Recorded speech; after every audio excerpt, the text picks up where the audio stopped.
बिस्मिल्लाहिर्रहमानिर्रहीम। अस्सलाम वालेकुम दोस्तों, आज की जो मेरी वीडियो है वो पाकिस्तान के इकोनॉमिक क्राइसिस के हवाले से है। इस वीडियो को मैंने दो पार्ट में डिवाइड कर लिया है। पहले पार्ट में मैं आपको वर्ल्ड बैंक की रिपोर्ट का जायज़ा दूंगी, थोड़ा अपना नज़रिया आपसे शेयर करूंगी, और दूसरे पार्ट में हम कुछ आपसे स्टेट बैंक की स्कीम और कुछ हो सका तो कुछ सोल्यूशंस के ऊपर बात करेंगे। पहला जो इसका हिस्सा है वो है वर्ल्ड बैंक की रिपोर्ट। देखिए, वर्ल्ड बैंक की रिपोर्ट जो आई है करेंटली पाकिस्तान के हवाले से, उसमें दो पॉइंट बहुत अहम है। पहला पॉइंट ये है कि उन्होंने मुल्क में जो हमारे बेरोज़गारी का जो उन्होंने तखमीना लगाया है 80 लाख से 1 करोड़ लोगों के बेरोज़गार होने की, उसमें बात की जा रही है। और दूसरी जो चीज़ है वो है जीडीपी आपकी उन्होंने बोला है कि ये माइनस में जा रही है। अब पहली चीज़ ये है कि रोज़गार का हिसाब आप कैसे लगा रहे हैं। आप घर घर जाके तो लोगों से मालूम नहीं करते कि आपके पास नौकरी है कि नहीं है। आप उस मुल्क की रफ्तार से नौकरियों का हिसाब लगाते हैं।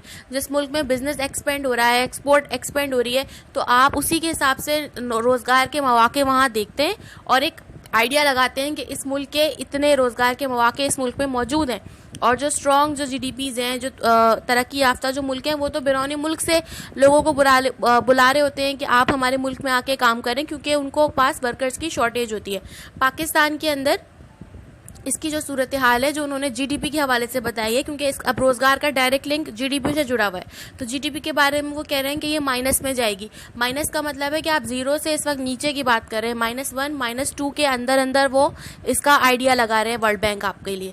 अब जो जीडीपी है उसको जांचने का वैसे तो मुख्तलिफ तरीके हैं, लेकिन एक तरीका है कि भाई उस मुल्क की एक्सपोर्ट क्या है, आप बेस देखते हैं। मैं आपको सिर्फ एक ही एग्जाम्पल के तौर पर बता रही हूँ कि बड़ी बड़ी जो मईशतें हैं, जो चाइना है या जो यूएसए है या जो यूरोप है, वो अपनी एक्सपोर्ट के ऊपर डिपेंड करते हैं। अगर अब हम यहाँ पे यूएसए का हिसाब ले लें तो यूएसए ऑलरेडी 2 करोड़ लोग उनके यहाँ नौकरियों से जा चुके हैं। आपके यहाँ तो वर्ल्ड बैंक एक आइडिया दे रहा है ना, उनके यहाँ ये काम हो चुका है, उनके लोग फारिग हो चुके हैं।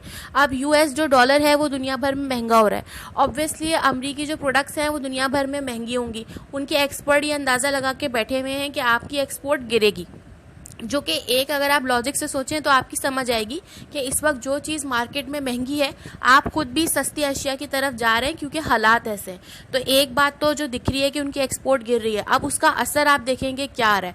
यूएसए की जो जीडीपी है ना, वो दुनिया की जीडीपी का क्वार्टर है, और अब उनके यहाँ 2 करोड़ से ज़्यादा लोग बेरोज़गार हो चुके हैं और ये रेट आपका बढ़ रहा है। तो इसी के हिसाब से उन्होंने आपके लिए भी एक अंदाज़ा लगाया कि जीडीपी इतनी है तो रोज़गार जी इतने आपके, क्योंकि यहाँ पे इतना ज़ाहिर रोज़गार भी नहीं है, तो फिर उसी के हिसाब से आपके अंदाजे लगाए जाते हैं। लेकिन आप ये देखिए कि पाकिस्तान की जीडीपी जो है वो उसकी बेस क्या है। पाकिस्तान की जीडीपी एग्रीकल्चर है, ठीक है ना। पाकिस्तान कभी भी अपनी एक्सपोर्ट के ऊपर डिपेंड नहीं कर रहा था। पाकिस्तान की एक्सपोर्ट कभी भी हाई नहीं है।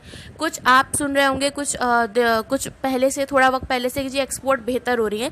बिल्कुल बेहतर हुई थी, लेकिन इतनी बेहतर नहीं हुई थी कि वो आपकी जीडीपी पे कोई बहुत बड़ा उनका इम्पैक्ट होता। पाकिस्तान को अगर अपनी जीडीपी को माइनस होने से बचाना है तो उसने 2 काम करने हैं। एक, एक्सपोर्ट तो आपकी ज़ाहिर गिरेंगी अब, लेकिन इम्पोर्ट भी गिरेंगी ना, क्योंकि आपने अब बाहर से आप चीज़ें भी नहीं मंगवा रहे हैं, तो वो कहीं ना कहीं वो बैलेंस हो जाएगा आपका अकाउंट। आपको 2 काम करने हैं अपनी जीडीपी को माइनस होने से बचाने के लिए। पहला काम आपने ये करना है कि आपने बैरून मुल्क जो पाकिस्तानी हैं, जो वो रेमिटेंस भेजते हैं अपने घर वालों को, जो वो खर्चा भेजते हैं, जो पाकिस्तान में वो पैसा भेजते हैं, आपको उनकी नौकरियों को सेव करना है। दुबई से बहुत अच्छी न्यूज़ आई है कि उनके जो मिनिस्टर है ह्यूमन रिसोर्सेज के, उन्होंने वीज़े भी एक्सटेंड करने का ऐलान किया है, और यूएई की गवर्नमेंट ने पाकिस्तानियों को तनख्वाह देने का भी ऐलान किया है। ये बहुत अच्छी बात है। ऐसी ही न्यूज़ हम सऊदीया से भी एक्सपेक्ट कर सकते हैं। अब हमें यूरोप को टारगेट करना है। वहाँ पे हमारे जितने लोग हैं जो उनके सिटीजन हैं, मैं उनके अलावा की बात कर रही हूँ। अपने सिटीजन्स को तो वो ज़ाहिर प्रोटेक्ट करेंगे। दूसरी, आपको अपने इस टारगेट को पूरा करना है, आपको रेमिटेंस को सेव करना है। दूसरी चीज़ है एग्रीकल्चर। पूरी दुनिया आपसे ये कह रही है कि आप खुराक ज़ख़ीरा करें। पाकिस्तान के पास इतना अनाज है कि उसकी ज़रूरियात पूरी हो सके और फिर वो एक्सपोर्ट भी कर सके। एक्सपोर्ट की मैं बात यहाँ इसलिए कर रही हूँ क्योंकि कुछ इंटरनेशनल हालात ऐसे होते हैं। आपने एक दवा पे पाबंदी लगाई थी, वो एंटी मलेरिया की दवा थी।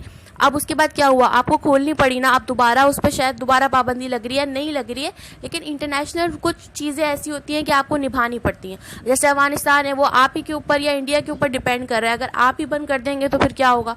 इस वजह से आप पहले आप अपनी ज़ख़ीरा करें, आप अपने साल भर का अनाज ज़ख़ीरा करें। आपके पास इतनी मिकदार में अनाज होता है कि फिर आप उसे एक्सपोर्ट कर सकें। लेकिन रियासत इसकी स्ट्रेटजी बनाए, मिल मालिकान नहीं बनाए। आपको अपनी ब्लैक इकनॉमी पर डंडा मारना पड़ेगा, इन लोगों लोगों को रोकना पड़ेगा। अगर आपको पाकिस्तान को डिफ़ॉल्ट होने से बचाना है तो इससे अच्छा चांस आपके पास नहीं होगा। IMF का आपके पास पैकेज आ गया है, वो पैकेज बहुत ज़बरदस्त है। $1 अरब 30 करोड़ डॉलर तक का वो पैकेज है। आपको उसको यूज़ करना है और उसी को यूज़ करते हुए जो मेरा तीसरा पॉइंट था कि IMF ने जो आपको पैकेज दिया है, इससे आपको बेरोज़गार लोगों को होने से बचाना है। तो उसके लिए स्टेट बैंक ने एक अच्छी स्कीम